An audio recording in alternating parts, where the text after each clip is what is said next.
Welcome to new TV Telugu. ఏపీలో రాజధాని అమరావతి నిర్మాణం కోసం గతంలో భూములిచ్చిన రైతులకు అభివృద్ధి చేసిన ప్లాట్లు ఇవ్వటంతో పాటు వాటికి ప్రభుత్వమే రిజిస్ట్రేషన్లు చేయించి ఇచ్చేలా ఒప్పందం కుదిరింది. అయితే ఈ ఒప్పందం ఇంకా పూర్తి స్థాయిలో అమలు కాకపోవడంతో వాటిపై సోషల్ మీడియాలో రోజుకో చర్చ జరుగుతూనే ఉంది. ఈ నేపథ్యంలో తాజాగా రిటర్నబుల్ ప్లాట్ల విషయంలో రైతుల్ని భయభ్రాంతులకు గురి చేసేలా జరుగుతున్న ప్రచారంపై మంత్రి నారాయణ స్పందించారు. అమరావతి రైతులకు ప్లాట్ల కేటాయింపు రిజిస్ట్రేషన్లపై కొందరు అసత్య ప్రచారం చేస్తున్నారని మున్సిపల్ మంత్రి నారాయణ ఆరోపించారు. సోషల్ మీడియాలో ప్రజలను తప్పుదోవ పట్టించేలా పోస్టులు పెడుతున్నారని తెలిపారు.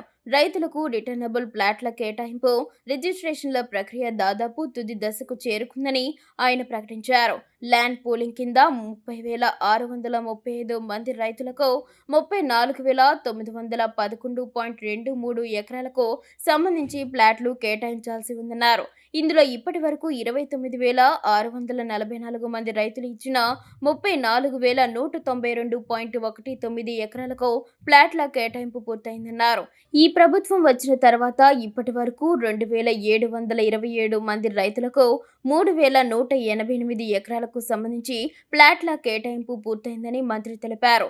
ఇంకా 991 మంది రైతులకు 719 ఎకరాలకు సంబంధించిన ప్లాట్లు కేటాయించాల్సి ఉందన్నారు. రిటర్నబుల్ ప్లాట్లలో ఇంకా 2,501 మందికి 8,441 ప్లాట్లు రిజిస్ట్రేషన్ చేయాల్సి ఉందని మంత్రి నారాయణ తెలిపారు. వివిధ కారణాలతో రిజిస్ట్రేషన్లు పెండింగ్లో ఉన్నాయన్నారు.